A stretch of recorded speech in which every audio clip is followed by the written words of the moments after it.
अध्यक्ष विदर्भ गौरव प्रतिष्ठानचे अध्यक्ष माननीय गिरीश गांधी, ज्यांच्या शुभ हस्ते हा सत्कार आयोजित, ही सगळी आपल्यासारखीच माणसं होती. व्यक्तिमत्व एकाच वेळी समाजात आदराभिलाष दराराही निर्माण करत असते. महाराष्ट्र राज्याचे माहिती आयुक्त माननीय राहुल पांडे, ज्यांनी पत्रकारिता, राज्यशास्त्र आणि न्यायशास्त्र यांच्या सहयोगी समन्वयाने कर्तृत्व करीत गुणवत्तेने या पदापर्यंत ते पोहोचले.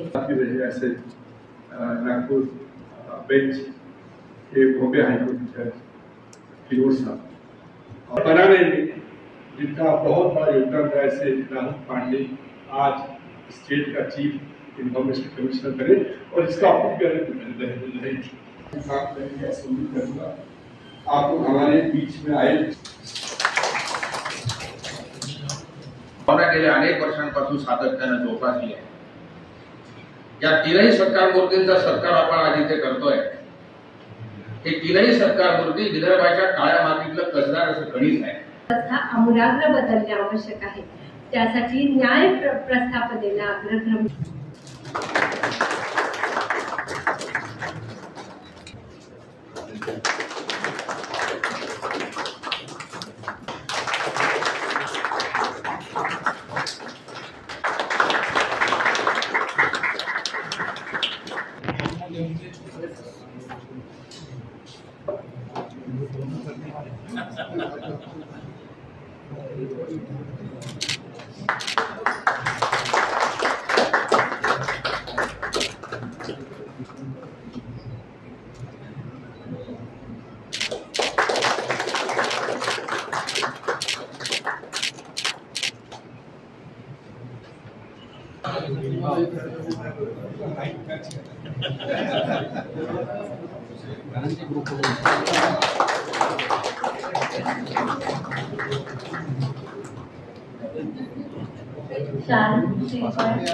सन्मान आणि एक व्यक्तिगत भेटवस्तू करून या सगळ्यांना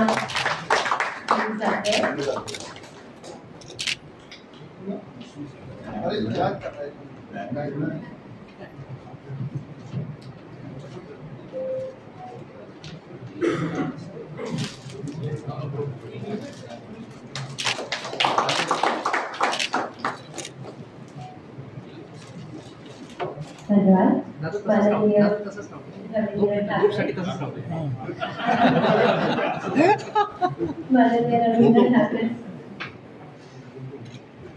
जयमूर्ती अरविंद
एक मिनिट पाठवा मला जवळ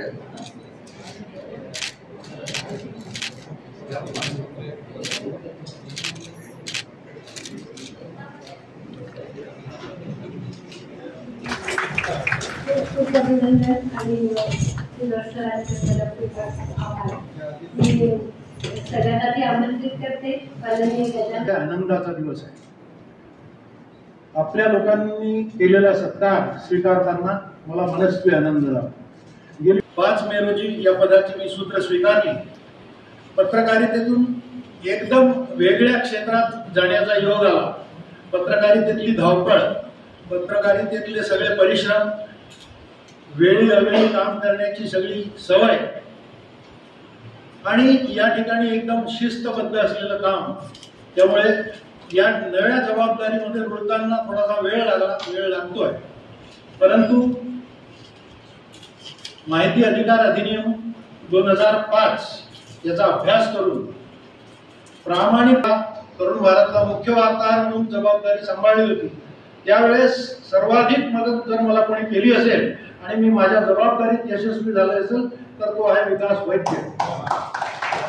त्यावेळेस प्रामाणिक असतो, कुणालाही ब्लॅकमेल करणे, त्या माहिती मागण्यातून स्वतःची उपजीविका चालवणे अशा प्रकारचा ज्यांचा हेतू नसेल अशा सर्व नागरिकांना त्यांच्या माहिती अर्जावर माहिती मिळेल आणि त्यांना न्याय मिळेल या दृष्टीने सुनावण्या घेताना सुद्धा माझा कटाक्ष असेल आणि सर्वांना न्याय देता देता माहिती आयुक्त म्हणून माझ्याकडे जी जबाबदारी सोपवण्यात आली आहे त्या जबाबदारीला सुद्धा न्याय देण्याचा माझा प्रयत्न असेल।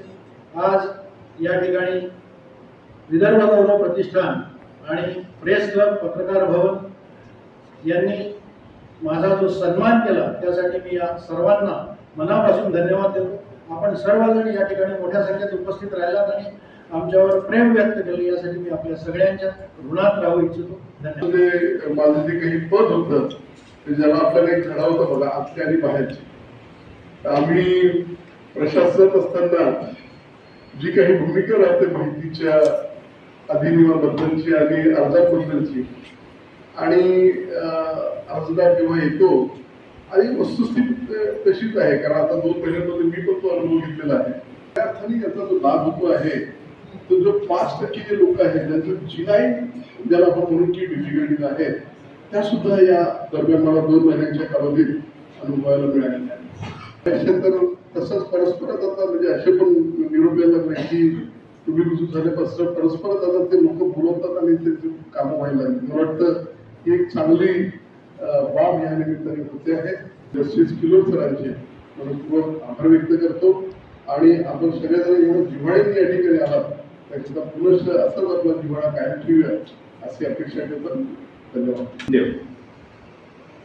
या कार्यक्रमाला आवर्जून उपस्थित असणारे ज्येष्ठ पत्रकार श्री S.N. विनोद, सुभाताबाईंनी आमच्याविषयी जेवढं सांगितलं आहे बहुतेक सगळ्यांची त्यानंतर निराश होईल यांनी जर जास्तीत म्हणजे पण सूत्रसंचालन एखाद्याचं इंट्रोडक्शन केलं नाही तर काय होतं, त्यामुळे त्यांनी आमच्याविषयी स्तुती ठिकाणा आत्ताच वैभव आणि गजाननरावांनी माहिती अधिकार कायद्याविषयी जे सांगितलं ते खरंच आहे। पण दादांनी जो मुद्दा मांडला की इतके वर्ष माहिती आयोग किंवा तत्सम ज्या या सगळ्या संस्था निर्माण केल्या गेल्या, आपणाचा अधिकार आणि माहितीचा अधिकार यांच्यामध्ये समन्वय साधून सुवर्ण मध्य साधणं हे काम आयोगाचं आहे। तुमचं सुरू होतं, त्याच्यामुळे नागरिकांपर्यंत जास्तीत जास्त माहिती कशी पुरवायची हा त्या कायद्याचा जो हेतू आहे त्या दृष्टीने आम्ही जास्तीत जास्त प्रयत्न करत आहोत सगळेजण। आणि त्या जिल्हा स्थानावर जाऊन तिथल्या प्रलंबित केसेस जास्तीत जास्त तिथेच त्याच दिवशी किंवा 1 दिवस 2 दिवस विशेष मोहीम घेऊन फास्ट पद्धतीने आम्हाला त्या निकाली काढायच्या फेड केली। त्यामुळे आम्हाला सगळ्यांना खूप मोठा मोरल विक्ट्री सुद्धा त्यामुळे मोरल सपोर्ट मिळालेला आहे। या सगळ्या याच्यात माध्यमांची साथ ही आम्हाला नैसर्गिकरित्याच म्हणजे मला तर मिळाली आहे। आता गजाननरावांनी मिळेल, रविभाऊंनी मिळेल यात मला काही शंका नाही। माहिती आयुक्त पद जे त्याची निवड जी आहे ती साधारण उच्च न्यायालयाचे माजी मुख्य न्यायमूर्ती किंवा वरिष्ठ न्यायमूर्ती यांच्या अध्यक्षतेखाली समिती असते। त्या समितीत एकही राजकीय प्रतिनिधी नसतो। त्यात मुख्य सचिव, केंद्रीय माहिती आयोगाचे मुख्य माहिती आयुक्त किंवा त्यांचे प्रतिनिधी आणि राज्याच्या अतिरिक्त मुख्य सचिव दर्जाचे सामान्य प्रशासन विभागाचे प्रमुख हे त्याचे सदस्य असतात। त्याची ओपन जाहिरात निघते, त्या जाहिरातीतून 6 वेगवेगळ्या स्पेशालिटीज मधल्या लोकांकडून अर्ज मागवले जातात, त्याची छाननी होते। आणि पहिल्यांदा जेव्हा झालं तेव्हा 2019 साली ऍप्लिकेशन मागवली होती आणि माझी निवडणूक 2021 मध्ये तिसरं सरकार आल्यानंतर झाली होती।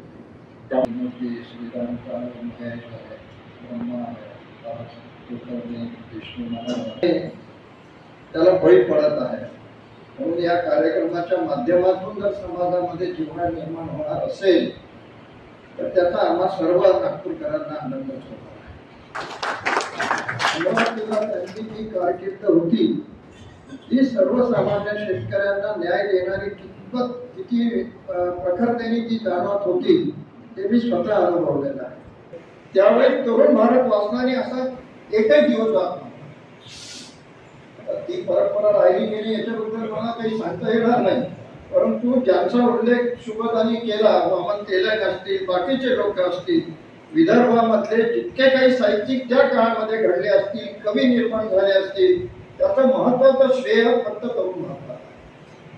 आणि अनिल किल्लोरांची आपण कारकीर्द पाहिली आहे. एक शेतकरी नेता म्हणून जनमंचचे अध्यक्ष झाल्यानंतर ज्या पद्धतीने त्यांनी लोकाभिमुख ती चळवळ केली होती किंवा हे 3 जे आज महानुभाव तिथे त्यांचा सत्कार करण्यात आलेला आहे, यांना अशा कायद्याअंतर्गत काम करायला मिळणार आहे की जे आज जर पाहिलं तर त्याचं महत्व खूप जास्त आहे. मला मगाशी अचानक एक प्रसंग आठवला. मी जनमनचा अध्यक्ष होतो. आमचं ऑफिस धरमपेठलं होतं आणि ते ऑफिस आम्ही दिवसभर बंद असायचं आणि संध्याकाळी मीटिंग्स वगैरे असल्या तर त्या आम्ही सुरू करायचो. आमचे प्रमोदजी पांडे सांगतील, कारण ते ऑफिस प्रमोदजींनीच आम्हाला दिलं होतं, त्यांचं ते ऑफिस होतं. एकदा असं झालं की आम्ही ऑफिसला मीटिंग होतो, गेलो आणि गेल्यानंतर त्याचं असं लक्षात आलं की इलेक्ट्रिसिटी कट केलेली आहे जनमनच्या ऑफिसची. मग कोणीतरी म्हणे की चला आपण जाऊन तिथे भेटूया आणि त्या जे कोणी अधिकारी असतील त्यांना विचारूया किंवा विनंती करूया की इलेक्ट्रिसिटी परत कनेक्ट करून द्या. माझी वीर चोरीला गेलेली आहे, मी तुम्हाला सांगते. तर ती त्यांना काही कागद दाखवते. ते कागद तिने मिळवलेले असतात राईट टू इन्फॉर्मेशन ऍक्ट. त्या कागदांमध्ये असं दाखवलेलं असतं की हिच्या जमिनीत विहीर खोदलेली आहे, त्याच्यावर खर्च झालेला आहे, खोदकाम करतानाचे फोटोज असतात आणि वरतून सरपंचाचं प्रतिज्ञापत्र असतं. त्याच्यात त्यांनी लिहिलेलं असतं की भरपूर पाणी लागलेलं आहे विहिरीला आणि पाणी अतिशय गोड आहे. मग पोलिसांना खूप अडचणीत होऊन जातं की कागद दाखवतात आहे की विहीर आहे आणि ही म्हणते की विहीर चोरीला गेली. मंत्र्यांपर्यंत ती जाते आणि शेवटी तो इलेक्शनचा काळ असतो म्हणून मंत्रालय थोडंसं लोकांना दाखवण्यासाठी काही स्टेप्स द्यावे लागतात, आदेश दिले जातात पोलिसांना की तपास करा. आणि तपासाअंती खरंच लक्षात येतं की कागदपत्रांवर विहीर दाखवलेली आहे, खर्च झालेला आहे, पण जागेवर विहीर नाहीये. मग पोलीस